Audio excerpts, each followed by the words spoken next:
नमस्कार.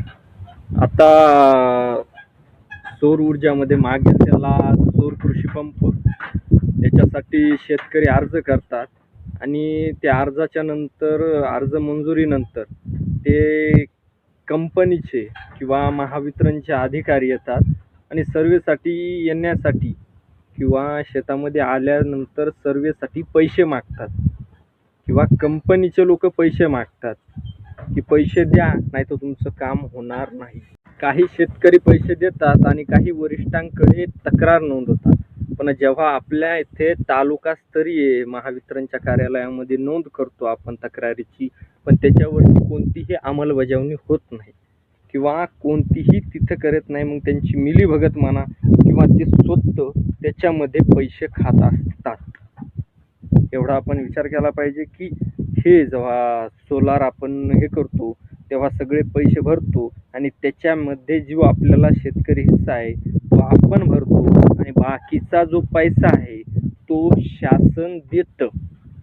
सबसिडीवरती आपल्याला सोलार मिळतं, कंपनीला सगळा पैसा शासन पुरवतं आणि शासन इथपर्यंत पैसा देतं की जेव्हा तुमच्या शेतामध्ये हे करायचं असतं तेव्हा ते सोलारला खड्डा खाणे असो, सिमेंटची बॅग असो, खडी असो किंवा रेती असो बसवण्यासकट तुमच्या शेतामध्ये सोलार आणून देणार, ते शेतामध्ये बसून देणार, चालू करून देणार. शेतकऱ्याला फक्त बघायचंय.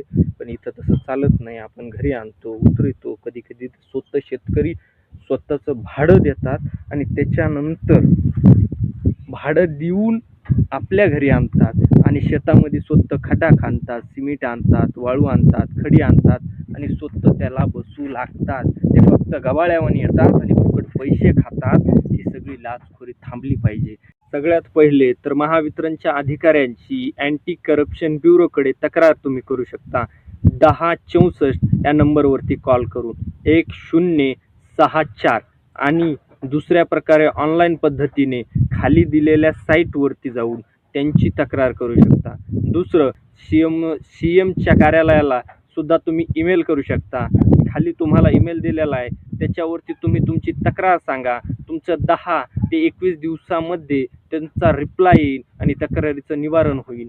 सगळ्यात महत्त्वाचं म्हणजे जर का अधिकारी ऐकत नसतील, तुम्हाला जरा लवकर काम असेल तर तुम्ही एक सोपी आयडिया करा. काय करायचं किंवा तालुकास्तरीय कार्यालयामध्ये जायचं, जिथे तुमचं काम असेल, जिथं अधिकारी असेल त्यांना सांगायचं की मी सीएमला तक्रार केलेली आहे, तुम्ही लवकरात लवकर एक काम करा, अन्यथा ही तक्रार पुढे गेल्याच्या नंतर मी याच्यावर कसलीही वापस घेणे किंवा कसलीही गोष्टी करणार नाही. दुसरी गोष्ट, जर कंपनीने स्वतः कर्मचारी पैसे मागत असतील तर तुम्ही तालुकास्तरीय महावितरणच्या अधिकाऱ्यांकडे जा. जर ते सुद्धा तुमचं ऐकत नसतील तर हीच प्रणाली वापरा, सीएमओला मेल करा. दोन्ही पण पद्धतीमध्ये फक्त तिथं बदलायचं की ह्या कंपनीचं वेंडरचं नाव टाकायचं आणि कंपनीचे कर्मचारी आमच्याकडून पैसे मागतात की तुम्हाला महावितरणच्या अधिकाऱ्यांचा तक्रार करायची असेल तर कंपनीऐवजी इथलचे महावितरणचे अधिकारी, जर शक्य असेल तर त्यांचं नाव आणि शक्य असेल तर त्यांची एखादी ऑडिओ क्लिप किंवा व्हिडिओ क्लिप जोडा आणि मग बघा खेळ. तुम्हाला भेण्याचं काम नाही की अर्ज रद्द होईल, हे होईल, ते होईल. त्यांना भेण्याचं काम आहे की ते अर्ज रद्द का करतायत. तुमच्या कोणत्याही गोष्टीमध्ये नसेल, तुमचं जर सगळं बरोबर असेल, योग्य डॉक्युमेंट, योग्य कागदपत्र तुम्ही अपलोड केलेली असतील, चुकीचं काही नसेल तर त्यांचा लाग नाही. केलं तर त्यांच्या सुद्धा नोकरीच्या गळ्याला आल्याशिवाय राहणार नाही.